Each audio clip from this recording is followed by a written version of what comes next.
की virtual rally में हमारे साथ में टेक्नोलॉजी के माध्यम से जुड़े मंडी लोकसभा क्षेत्र के हमारे लोकप्रिय सांसद आदरणीय श्री रामस्वरूप शर्मा जी, जिला के अध्यक्ष रणवीर सिंह जी, मंडल के अध्यक्ष श्री भागीरथ शर्मा जी, पार्टी के हमारे महामंत्री श्री भीष्म ठाकुर जी, टिक्कम जी, पार्टी के हमारे साथी श्री गुलजारी लाल जी, पीताम्बर जी, महिला मोर्चा के अध्यक्ष खिमदासी जी, पूर्व में मंडल के अध्यक्ष रहे श्री शेर सिंह जी, पार्टी के हमारे साथी श्री जोगिंदर शर्मा जी, पार्टी के सभी उपस्थित आज के इस कार्यक्रम में हमारे प्रमुख कार्यकर्ता भाई और बहनों,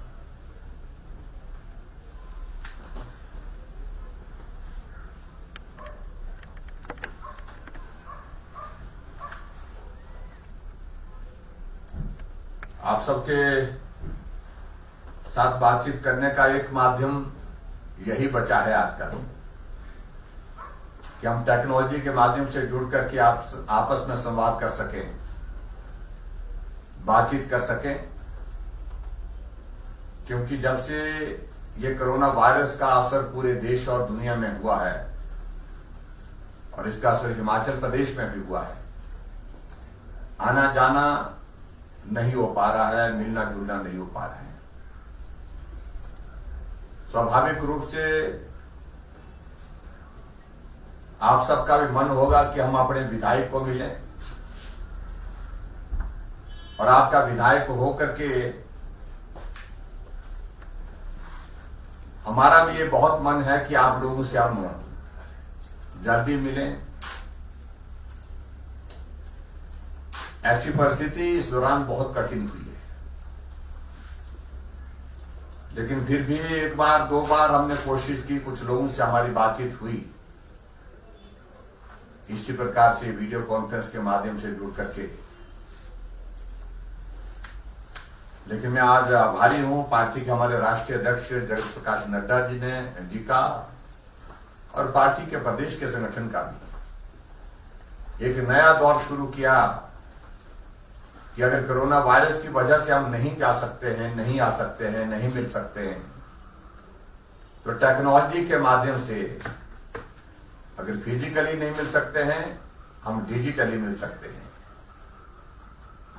और उस दृष्टि से आज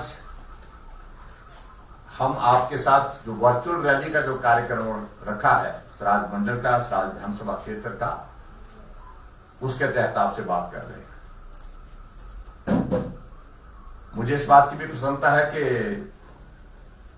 पिछले कल भी हमने इस प्रकार की 8 कार्यक्रम किए, परसों 7 विधानसभा क्षेत्र के कार्यक्रम हुए, और आज भी 2 विधानसभा क्षेत्र और 1 लोकसभा क्षेत्र कांगड़ा का कार्यक्रम, जिसका कांगड़ा के कार्यक्रम में स्मृति ईरानी जी दिल्ली से हमारे साथ जुड़ी हुई थी। आप सब लोग काम कर रहे हैं।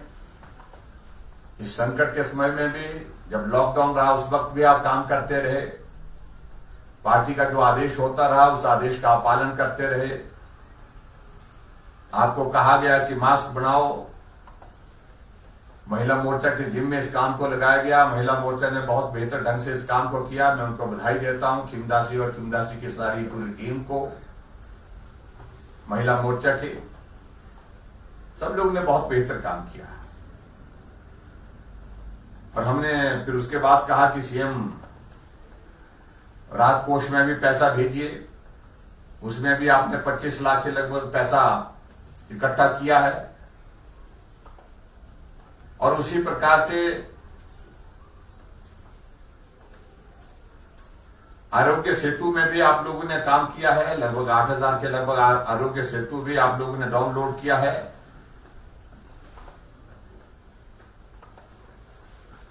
और उसी प्रकार से मैं देख रहा हूं पीएम केयर में भी आप लोगों ने योगदान दिया है।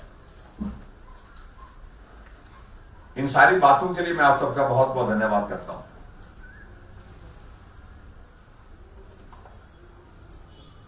ऐसे संकट के दौरान जब परिस्थिति ऐसी आई है कि आना जाना मिलना जुलना मुश्किल हो गया, तो टेक्नोलॉजी एकमात्र माध्यम रह गया, एकमात्र रास्ता रह गया आप सब लोगों के साथ संवाद करने के लिए, और उसका हम उपयोग कर भी रहे हैं। मैं आदरणीय प्रधानमंत्री नरेंद्र मोदी जी का बहुत आभारी हूं। उन्होंने 2014 में जब पहली बार प्रधानमंत्री बने थे उस वक्त एक शुरुआत की थी डिजिटल इंडिया, यानी कि टेक्नोलॉजी के साथ जुड़िए, टेक्नोलॉजी के साथ जुड़ करके काम करना सीखिए। पार्टी के अंदर भी और सरकार के अंदर सभी लोगों के लिए उन्होंने आग्रह किया था, और आज उनका कहा हुआ काम आ रहा है।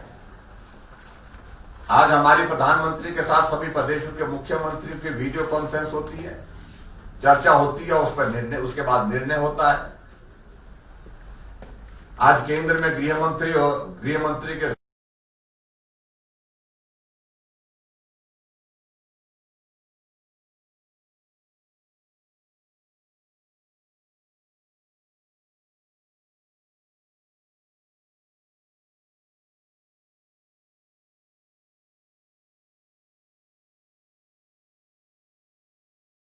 होती है, निर्णय होते हैं, काम करते हैं। कैबिनेट भी हमने, एक कैबिनेट तो हमने पहले जो है वो डिजिटली की, सब मंत्री अपनी अपनी जगह से, लेकिन शिमला से हम अकेले जहां हम थे और बाकी मंत्री के साथ कैबिनेट मीटिंग की।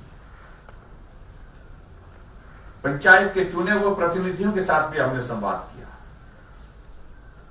और लगभग जो है 2500 पंचायत के इलेक्टेड रिप्रेजेंटेटिव के साथ हमने पूरे प्रदेश भर के, उनके साथ हमने इन दिनों बातचीत की। हमारे कोरोना वॉरियर्स हैं, उनके साथ भी बातचीत की। हमारे नगर परिषद, नगर पंचायत के चुने हुए प्रतिनिधि हैं, उनके साथ भी बातचीत की। इसलिए टेक्नोलॉजी का मैं इसलिए मैं जिक्र कर रहा हूं कि टेक्नोलॉजी ने एक बहुत महत्वपूर्ण भूमिका इस दौरान निभाई है। आज का ये जो कार्यक्रम हमने स्वराज मंडल का जो रखा है, ये टेक्निकली जो है एक इवेंट की शेप में रखा है। अगर मीटिंग की शेप में रखा होता तो शायद उसमें हम सब लोग एक दूसरे को देख सकते थे। मैं आपको पढ़ सकता हूं, नाम आता है, लेकिन स्क्रीन पर 3-4 लोगों के नाम आ रहे हैं, चेहरे आते हैं, उसमें ज्यादा लोगों के नहीं आते। मैं आपके बीच में ये भी मैं कहना चाहता हूं, बहुत जल्दी हम आने वाले समय में हो सकता है कि 2-3 ग्रुप में बैठकें करें। एक बैठक बाली चौकी वालों के साथ जिसमें हम चर्चा भी करें, एक बैठक जो है हमारा छतरी का इलाका है वहां के लोगों के साथ करें, तो उस पर भी हम चर्चा करें, भाषण नहीं चर्चा करें। और एक बेल्ट हमारी जो है वो बीच वाली बेल्ट है, उस बेल्ट के सब लोगों के साथ जुड़ करके चर्चा करें। और एक बेल्ट हमारी जो है लोअर बेल्ट है, उस बेल्ट के साथ हम चर्चा करें, ऐसे 3-4 भागों में। क्योंकि अभी आने की इजाजत नहीं हो पा रही है। आएंगे तो फिर आपको मिलने की इजाजत बहुत ज्यादा नहीं हो पाएगी। वही बात आएगी, सोशल डिस्टेंसिंग, सारी बातें। आपको मिलने के लिए अगर मैं इजाजत दूं तो सब लोग खबर एक छापेंगे कि भी मुख्यमंत्री ने अपने गृह जिले में, गृह विधानसभा क्षेत्र में जाकर के सोशल डिस्टेंसिंग की धज्जियां उड़ा दी। तो ऐसे इसलिए मुझे लगता है कि यही एक मात्र माध्यम है जब तक के लिए सारी चीजें और बेहतर नहीं होती।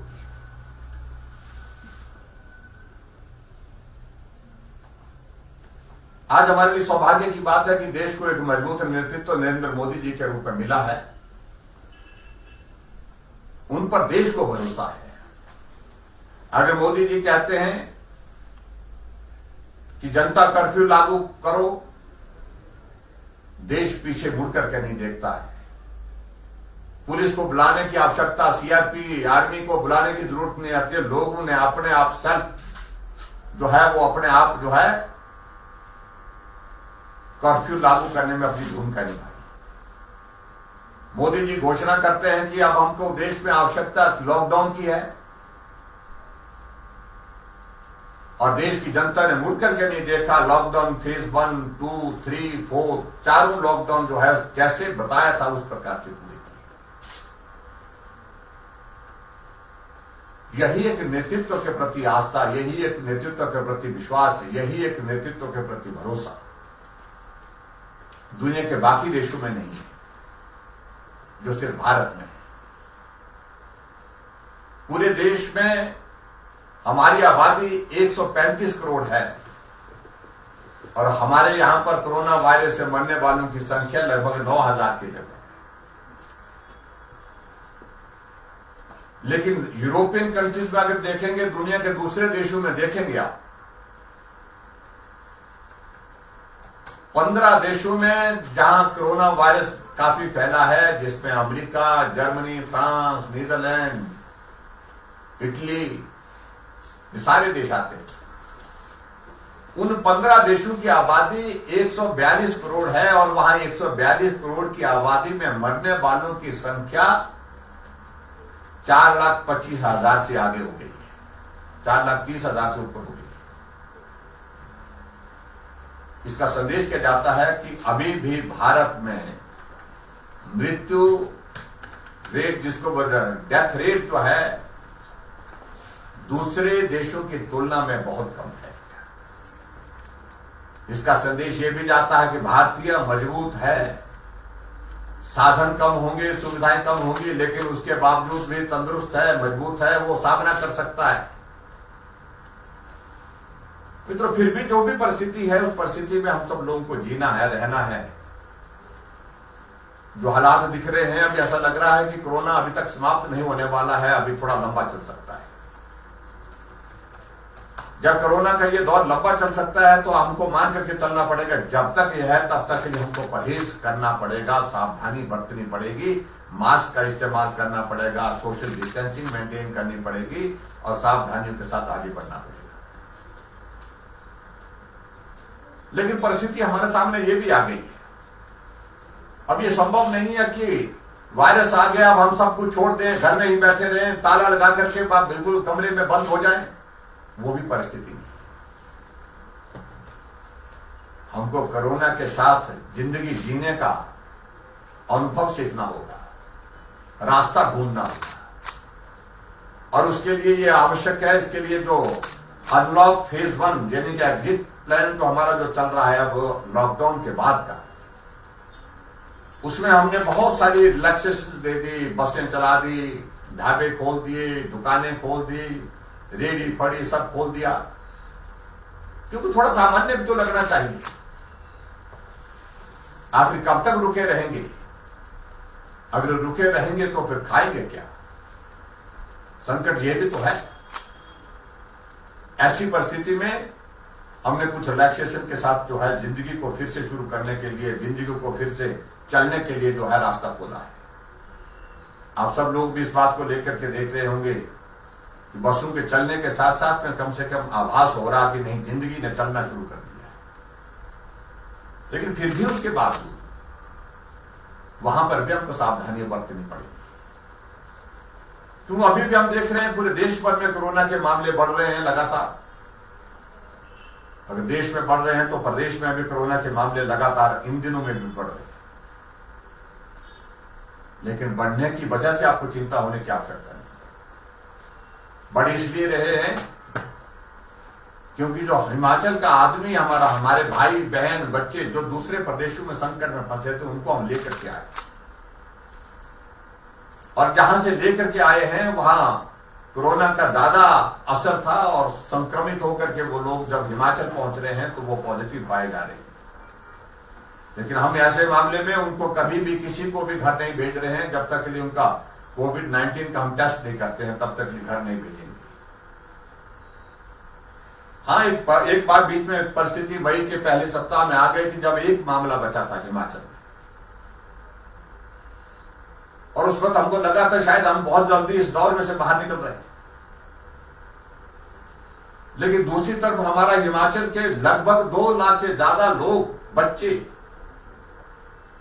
बेटे बेटियां, बुजुर्ग लोग, नौजवान साथी जो दूसरे प्रदेशों में किसी वजह से थे, वहां बहुत संकट में थे, बहुत परेशानी में थे। हमारे हिमाचल के बच्चे कोटा में पढ़ाई करने के लिए गए थे, 1.5 महीने एक कमरे में रहे। आप कल्पना कर सकते हैं किस प्रकार का संकट उनके लिए था। लेकिन हमने तय किया कि उन बच्चों को वहां पर ऐसे हालात में छोड़ा नहीं जा सकता है। हमने हिमाचल प्रदेश की बसें भेजी और बसों में जो है उन बच्चों को लेकर के कोटा से हिमाचल पहुंचाया। हमारे हिमाचल के 3,500 से ज्यादा नौजवान गोवा में रेस्टोरेंट और होटल में काम करने के लिए गए थे। लॉकडाउन हो गया, होटल बंद हो गए, रेस्टोरेंट बंद हो गए और वहां वो बहुत बड़े संकट में फंस गए। हमने 2 ट्रेनें वहां गोवा से स्पेशल ट्रेनें बुलाई और यहां तक जो है उनको घर तक पहुंचाने में काम किया। हमारे हिमाचल के बच्चे बेंगलोर पढ़ने के लिए गए थे, वहां संकट में फंस गए। चंडीगढ़ में भेजे थे पढ़ने के लिए बच्चे, वहां पर कमरों में जो जहां पीजी था उनका पीजी में फंस गए, हॉस्टल में फंस गए। उनको वापस लेकर के आए। मुंबई से, थाने से, चेन्नई से, अहमदाबाद से 2 लाख लोगों को हिमाचल प्रदेश में हम सरकार के माध्यम से दूसरे प्रदेश में लेकर के आए। और ऐसे में स्वाभाविक था, मामले बढ़ने थे। आज हमको लग रहा है कि लगभग हमारे 550 के लगभग मामले पहुंच गए, क्योंकि आज एक साथ ही बहुत सारे मामले निकले। लेकिन फिर भी मैं आप सबके बीच में यही कहना चाहता हूं कि बहुत चिंता की आवश्यकता नहीं। आप संयम में रहें, सब्र में रहें। ये परेशानी स्वाभाविक रूप से सबके लिए है, लेकिन उसके बावजूद हम कोशिश कर रहे हैं कि गांव में पॉजिटिव केस ना पहुंचे किसी सूरत से। आइसोलेटेड केसेस में कुछ जगह पहुंचे भी। हमारे विधानसभा क्षेत्र में भी 2 मामले आए। उनकी कॉन्टैक्ट हिस्ट्री का पता कर रहे हैं, शिलीबागी से, काशी से और देवदास से शायद निकल 2 मामले थे। लेकिन ऐसी परिस्थिति में फिर भी हिमाचल प्रदेश में मैं कह सकता हूं बाकी राज्यों की तुलना में अभी भी बेहतर कर रहे हैं। हमारे विपक्ष के लोग आजकल बहुत शोर डाल रहे हैं, खासतौर से उनको हमारी से परेशानी है, आप लोगों से परेशानी है।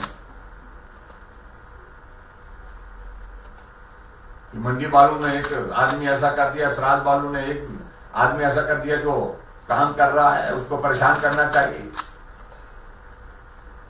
और इस तरह की उल्टी सीधी बातें करने की कोशिश कर रहे हैं। और मैं उनके बारे में ज्यादा कहने की आवश्यकता महसूस नहीं करता, क्योंकि उन्होंने विरोध में बोलना क्यों, उनकी भूमिका इस प्रकार। लेकिन इतने में जरूर कहना चाहता हूं, कम से कम ऐसे संकट के दौरान राजनीति से परहेज करना चाहिए। हम आदमी के जीवन को बचाने के लिए संघर्ष कर रहे हैं। एक एक आदमी कैसे बच सके उसके लिए हम काम कर रहे हैं। और ये सुबह से शाम तक हमेशा उस पर राजनीति करने की कोशिश कर रहे हैं। उन कांग्रेस के मित्रों को सलाह देना चाहूंगा आपके माध्यम से, जरा देखें, हिमाचल की बात कर रहे हैं। हिमाचल पूरे देश भर में सबसे बेहतर राज्यों में जो है, उन राज्यों में से है जो कोरोना के मामले में इस कोविड-19 के टैकल करने के लिए सबसे बेहतर काम कर रहा है।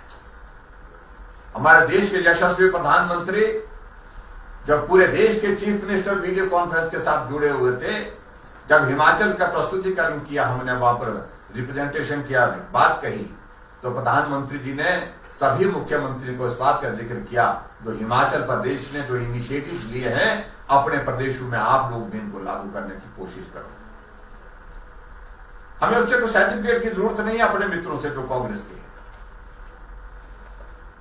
और दूसरा, सर्वेक्षण में भी देखिए, एक सर्वेक्षण होता है, इंडिपेंडेंट एजेंसी है, हम तो सिर्फ काम कर रहे हैं, आप लोगों से हम बात ही नहीं कर पा रहे इन दिनों में, क्योंकि समय नहीं मिल पा रहा। समय के साथ साथ में वो संभव भी नहीं हो पा रहा है। लेकिन इंडिपेंडेंट एजेंसी सर्वेक्षण करती है पूरे देश भर में सबसे अच्छे प्रदेशों में। अगर कोई मुख्यमंत्री कोई काम कर रहा है इस कोविड-19 के इस दौरान, तो हिमाचल प्रदेश उसमें आता है। लेकिन उसके बावजूद हमारे कुछ मित्र को ये पच नहीं रहा।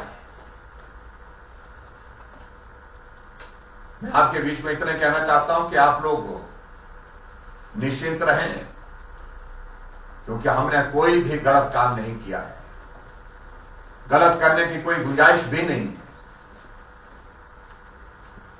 जिन लोगों ने इस संकट के दौरान कुछ ऐसी बातें की थी, उनको हमने उनके खिलाफ कार्रवाई की है, और कार्रवाई भी सख्त कार्रवाई की है। जहां पूरे देश भर में नरेंद्र मोदी जी के नेतृत्व में ऐसी चीजों के लिए गुंजाइश नहीं है। मैं इस बात को भी बड़ा स्पष्ट कहना चाहता हूं, हिमाचल प्रदेश में भी इस बात के लिए कोई गुंजाइश नहीं। आप जरा याद करिए पिछले 5 वर्ष का कार्यकाल, जो बड़ी बड़ी बातें कह रहे थे, पूरा 5 वर्ष का कार्यकाल उनका कोर्ट कचहरी में, कभी सीबीआई की कोर्ट में, कभी ईडी के कोर्ट में, कभी शिमला के हाई कोर्ट में, कभी दिल्ली के हाई कोर्ट में। मैं किसी के बारे में टिप्पणी करना उचित नहीं समझता, लेकिन उसके बावजूद मैं इतना जरूर कहना चाहता हूं कि उन लोगों को थोड़ा सब्र सही करना चाहिए। कांग्रेस के नेता आकंठ भ्रष्टाचार में भी डूबी हुई कांग्रेस आज इन बातों का जिक्र करने की कोशिश कर रही है। हमने पूरे देश से 2 लाख लोगों को लाया और हमने कोविड-19 के इससे जो है मात्र 13 करोड़ रुपए खर्च किया।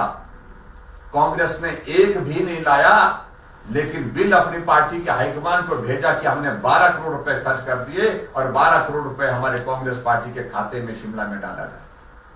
अपनी पार्टी को भी लूटने से नहीं छोड़ रहे। आप कल्पना कर सकते हैं, अगर देश में ये सरकार होती, प्रदेश में ऐसी सरकार होती, तो देश लूट लिया था, प्रदेश भी लूट लिया था। ये बहुत बड़ा अंतर है जिसको समझने की आवश्यकता है। मैं आदरणीय प्रधानमंत्री जी का आभार व्यक्त, उनको बधाई भी देता हूं अपने विधानसभा क्षेत्र के सभी भाई और बहनों की ओर से, हिमाचल प्रदेश सरकार की ओर से। 1 साल का कार्यकाल बहुत बेहतरीन पूरा हुआ है। धारा 370 समाप्त हमारी आंखों के सामने हुई। राम मंदिर के निर्माण का रास्ता हमारे सामने खुला। नागरिक संशोधन अधिनियम 2019 हमारे सामने पारित हुआ। पिछले 5 वर्ष के कार्यकाल में सर्जिकल स्ट्राइक हमने देखी, एयर स्ट्राइक हमने देखी। इसके अलावा एक नहीं अनेकों 3 तलाक समाप्त हो गया। बहुत सारी चीजों का जिक्र हम कर सकते हैं। देश के लिए आयुष्मान भारत, देश के लिए हमारी उज्ज्वला योजना, देश के लिए हमारी जनधन योजना, इन सारी बातों का जिक्र करें तो बहुत लंबी बात जाएगी मित्रों, इसलिए मैं इन बातों को मैं छोड़ देता हूं। अब हमारे सामने सबसे बड़ी बात है कि आने वाले समय में 2.5 साल का हमारा कार्यकाल पूरा होगा। आने वाले समय में 2022 में विधानसभा का चुनाव होगा। अब उसके बारे में अभी मैं ज्यादा जिक्र करने की आवश्यकता महसूस नहीं करता क्योंकि अभी वक्त है, लेकिन हमारा बहुत सारा वक्त जो है इस कोविड-19 के चक्कर में जो है, जो इस कोरोना के चक्कर में बर्बाद भी हुआ है। बहुत सारी विकास की योजनाएं जो हमारी अपने क्षेत्र की है वो भी जो है राह देख रही है। लेकिन मैं आप सबको इस बात के लिए जरूर कहना चाहता हूं, इस विधानसभा क्षेत्र जिसका बहुत बड़ा योगदान प्रदेश की राजनीति में है, जिसका बहुत बड़ा योगदान देश की राजनीति में है, अगर हम यहां पर पहुंचे हैं इस परिस्थिति में, अगर हम पहुंच करके आप सबसे संवाद कर रहे हैं, बात कर रहे हैं, देश के प्रधानमंत्री जी से हमारी बात होती है, देश के प्रधानमंत्री के साथ वीडियो कॉन्फ्रेंस के नाते मुख्यमंत्री के बतौर हम बात करते हैं, कल भी बात होने वाली है। ऐसी परिस्थिति आप लोगों के सहयोग और समर्थन के बिना संभव नहीं थी। इसलिए आप सबके एहसान, हमारा जिंदगी का हम कितने भी जन्म ले, लेकिन हम उस एहसान से निकल नहीं सकते। संकट में, खुशी में, दुख में, हर कदम पर आप लोग हमारे साथ रहे और हर जगह जब आप लोग हमारे साथ रहे और हमने भी कोशिश की, हम भी साथ रहे। विधानसभा क्षेत्र के हर गांव में जाकर के पहुंचे, हर पहाड़ को लांघा है, अपने कदमों से नापा है। आप सब लोग हमारे साथी बन करके चलते रहे, न हम थके न आप थके, और इस प्रकार से हम आगे बढ़ते गए, तब जाकर के ये मंजिल हासिल हुई, तब जाकर के इस परिस्थिति में हम पहुंच पाए। थोड़ा देर के लिए लगता है, कई बार मैं देखता हूं कि हम कई कुछ बातों को लेकर के चिंतित भी हो जाते हैं। चिंतित होने की आवश्यकता नहीं है। इस मुकाम पर सभी विधायक नहीं पहुंच पाते हैं, बहुत कम लोग पहुंच पाते हैं, और इसलिए हम आप सब लोग सौभाग्यशाली, ये अवसर हमको प्राप्त हुआ है। कुछ काम हुए, कुछ काम रह गए, कुछ काम होने वाले हैं, तो इसलिए बहुत चिंता करने की आवश्यकता नहीं, काम होते रहेंगे। और सराय विधानसभा क्षेत्र के विकास के लिए अगर बात आती है, धन की बात आती है, मैं कमी नहीं छोड़ूंगा। जितनी भी जरूरत होगी, जहां भी जो योजनाएं चल रही हैं, कहीं को लगता है कि कोरोना हो गया शुरू, अब क्या रहा, ये काम हमारा सड़क का बंद हो जाएगा, कई लोग पूछते हैं कि ये काम हमारा बिल्डिंग का बंद हो जाएगा, पुल का काम क्या हमारा बंद हो जाएगा? नहीं बंद होगा, काम चलते रहेंगे, सुचारू रूप से चलते रहेंगे। अब मैं बहुत सारी चीजों को लेकर के ये भी सोच रहा हूं कि जब आप लोगों के बीच में अभी तक जब हमारा आना नहीं हो पा रहा है, कुछ योजनाओं के लिए हम सोच रहे हैं, क्योंकि हमारे पास वर्किंग सीजन बहुत कम होता है, ऐसी परिस्थिति में हम ऑनलाइन यहां से अपने जो है कुछ उद्घाटन शिलान्यास के काम भी करते रहे, ताकि कुछ काम जो है वो चलता चले, काम हम शुरू करने की परिस्थिति में हो। क्योंकि वहां आने में कठिनाई, आने में मुझे कठिनाई नहीं है, मैं जब आऊंगा तो स्वाभाविक रूप से वहां पर जो है आप लोगों का आना जाना इस प्रकार से होकर जिसमें कठिनाई हो रही है, और जिसमें अभी तक जो है मिनिस्ट्री ऑफ होम अफेयर्स की ओर से, हमारे गृह मंत्रालय की ओर से चीफ मिनिस्टर को किसी भी सभा को संबोधित करने की इजाजत नहीं। तो इसलिए हमने ये रास्ता निकाला कि अगर हम सभा को संबोधित नहीं कर सकते हैं तो कम से कम वर्चुअल रैली हम टेक्नोलॉजी के माध्यम से तो कर सकते हैं। इसलिए हमने कहा कि आपसे बात करना हमारा बहुत आवश्यक है, आप हमसे जुड़ करके बात करें, हम आपसे जुड़ करके बात कर रहे हैं, कुछ तो दिल का बोझ हल्का होता है। और ऐसी परिस्थिति में जब ऐसा संकट आया है तो सबकी इच्छा होती है, किसी की परेशानी किसी बात की होगी, किसी की परेशानी किसी बात की होगी, और व्यक्ति इस दौरान जो है परेशानी के दौर में से गुजरता है। लेकिन मैं आप सबके बीच में यही कहना चाहता हूं, बहुत ज्यादा वक्त नहीं, मुझे लगता है कि आने वाले समय में बहुत जल्दी ये दौर समाप्त हो जाएगा। जब दौर समाप्त होगा फिर हम आएंगे, हम आपको मिलेंगे, आप आएंगे तो भी मिलेंगे। वैसी परिस्थिति आने वाले समय में मुझे लगता है कि होने वाली है। जहां तक जो विभिन्न विकास कार्य हमने चलाए हैं, मैं उनका जिक्र करना छोड़ देता हूं, चाहे वो बाली चौकी का क्षेत्र है, चाहे हमारा थाची के कॉलेज के संबंध में हमने सोचा था कि जल्दी उसका शिलान्यास करना है, काफी औपचारिकता उसकी पूरी हुई है। बहुत सारे विकास के कार्य हमारे चले हैं, होंगे में हमारा पुल का काम चला है, वो पुल का काम हमारा किस स्थिति में हम देखना चाहते थे। हमने कहा कि उसको, हमने विभाग को कहा कि उसको तेज गति से आगे बढ़ाओ, लेकिन उसमें टेक्निकल कुछ इश्यूज हैं, कुछ बातों को लेकर के जो इंजीनियर्स ने आना तो शायद वो पहुंचे नहीं होंगे। और उसी तरह से बाली चौकी में कुछ शिलान्यास, एक पुल का हमने शिलान्यास बाली चौकी को कुल्लू के इलाके के साथ जोड़ने के लिए, उसकी भी हमने तैयारी कर ली है। बाली चौकी में मिनी सचिवालय के लिए हमने काम शुरू करना है, उसके लिए भी हमने औपचारिकताएं आगे बढ़ाई हैं।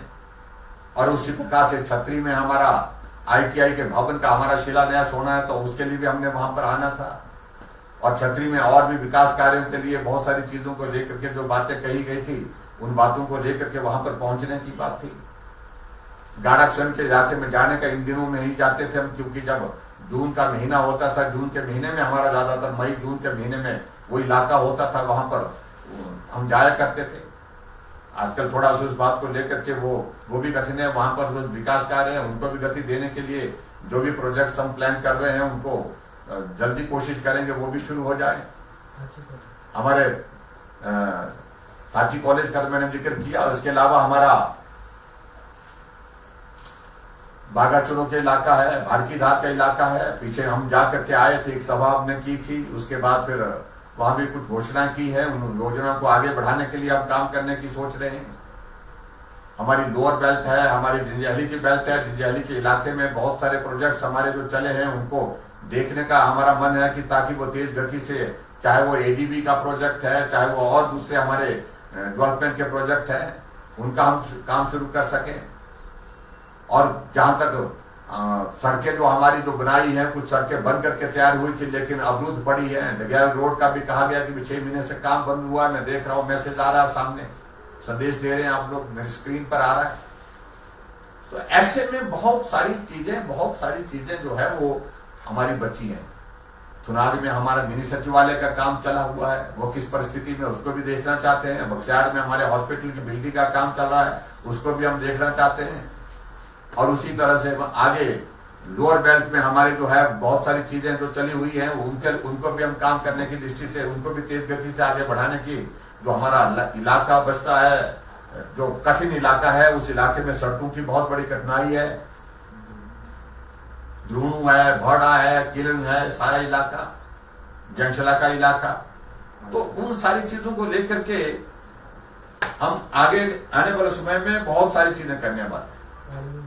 लेकिन मेरा आप सबसे यही निवेदन है कि आप थोड़ा सब्र रखें, संयम रखें, और सब्र संयम के बाद फिर जब हमारा वहां पर आना होगा तो निश्चित रूप से आपकी समस्याओं को सुनेंगे भी, और सुनेंगे ही नहीं, उनका समाधान भी करेंगे। ये संकट का दौर किसी मुख्यमंत्री ने नहीं देखा। कई लोग बड़ी बड़ी बातें कहने की कोशिश करते हैं।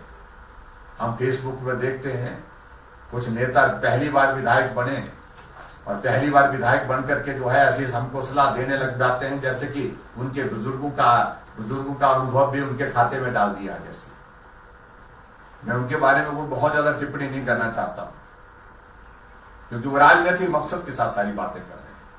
पूरे हिमाचल प्रदेश में हम बेहतरीन काम करने की कोशिश करेंगे। आप सबका बहुत बड़ा उसमें योगदान रहा है।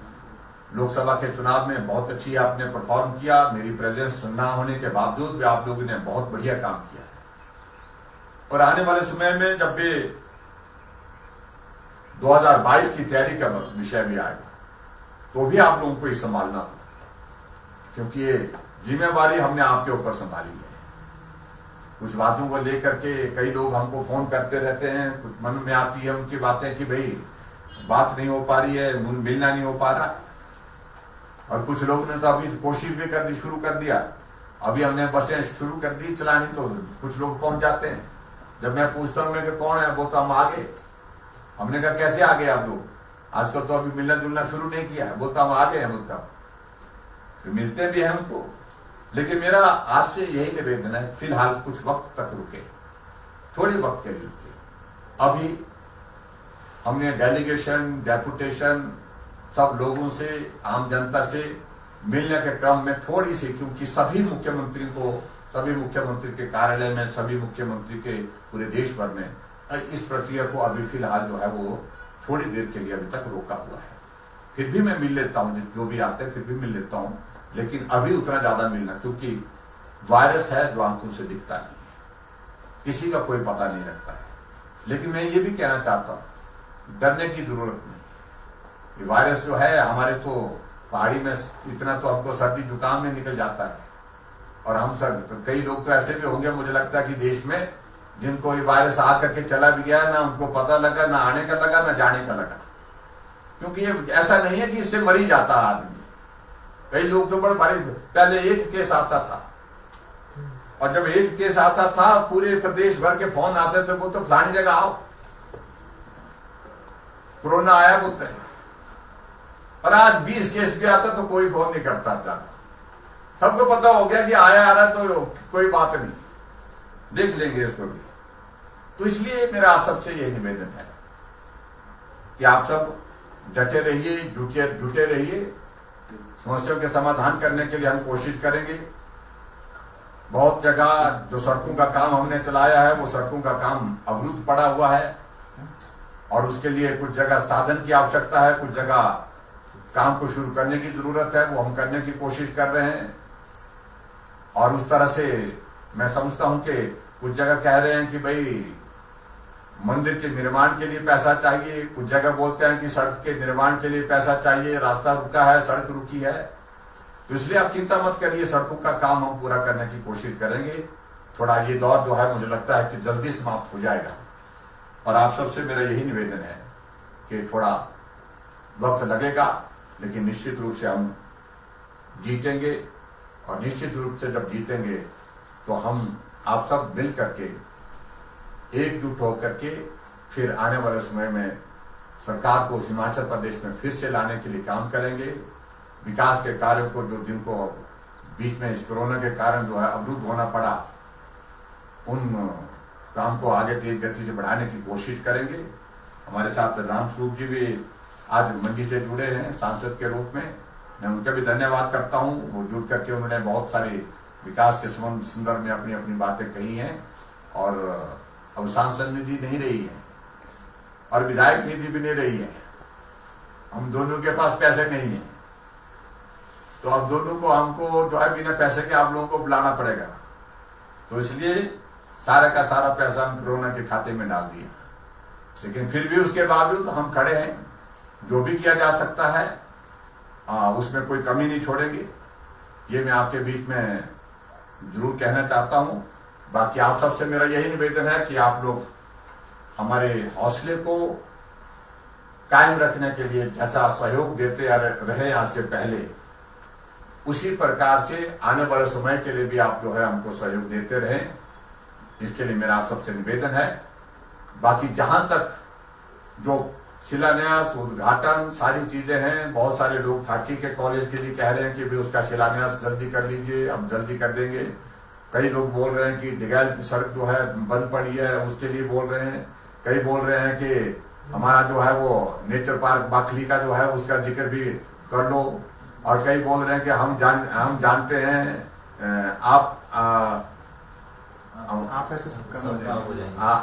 हाँ ऐसा भी बोला है कि किसी ने कि भाई आप हैं तो सब काम हो जाएंगे। बहुत सारी चीजें जो है आप लोग मैसेज के माध्यम से वहां से भेज रहे हैं, कलनी वाले भी मैसेज भेज रहे हैं, और उसके साथ मैं आपका सबका आभार व्यक्त करता हूं। जो भी अपनी भावनाओं को व्यक्त कर रहे हैं, तो मैं आप सबकी भावनाओं का सम्मान करता हूं। और मेरा आप सबसे यही निवेदन है कि थोड़ा सा वक्त जो है ये खराब है अभी भी, तो ये वक्त निकल जाएगा। जैसे ही थोड़ा हालात ठीक होंगे, निश्चित रूप से आपके बीच में आकर के क्षेत्र के विकास के लिए हम सब लोग मिलकर के काम करेंगे। आप डटे रहें, जुटे रहें, मेहनत करें, संगठन को मजबूत करने के लिए सब तालमेल से चलना देखना। इस बात के लिए मेरा विशेष आग्रह है कि इस विधानसभा क्षेत्र में खास तौर से यहाँ किसी बात को लेकर के हमारा इस प्रकार का विषय नहीं होना चाहिए। हम सब लोग तो मिल करके चल रहा है, मिल करके काम हमने किया है, और ये मुकाम हमने हासिल किया है, ये मंजिल अगर हमने हासिल की है तो तभी संभव हुई है। हमने सारी बातों को छोड़ करके कदम से कदम मिला करके मेहनत की है, मिल करके चले हैं, मिल करके जीते हैं, और मिल करके जो है यहाँ तक पहुंचे हैं। तो यही मुझे आप सबके बीच में कहना है। एक बार सभी का आप सबका बहुत धन्यवाद, और कोशिश करेंगे हम जो ग्रुप में हमारा छोटे 2-3 ग्रुप में डिस्कशन के लिए बीच में दौर होगा, तो उस दिन एक दिन हम जुड़ेंगे और जुड़ करके आप सब लोग से फिर से बात करेंगे। आप सब इस कार्यक्रम में आके इसमें जुड़े, आप सबका बहुत बहुत धन्यवाद। अपना ख्याल रखें, सावधानी बरतें, और सावधानी में मैंने यही कहना है, आप मास्क का भी इस्तेमाल करें, और मास्क के साथ साथ में सोशल डिस्टेंसिंग का पालन भी करें, और उसके साथ साथ में आप अपने घर में, परिवार में, रिश्तेदारी में सब जगह इस संदेश को जरूर दें, और बुजुर्ग लोगों से इस बात के लिए जरूर कहें कि वो अनावश्यक रूप से बाहर भीतर ना जाएं।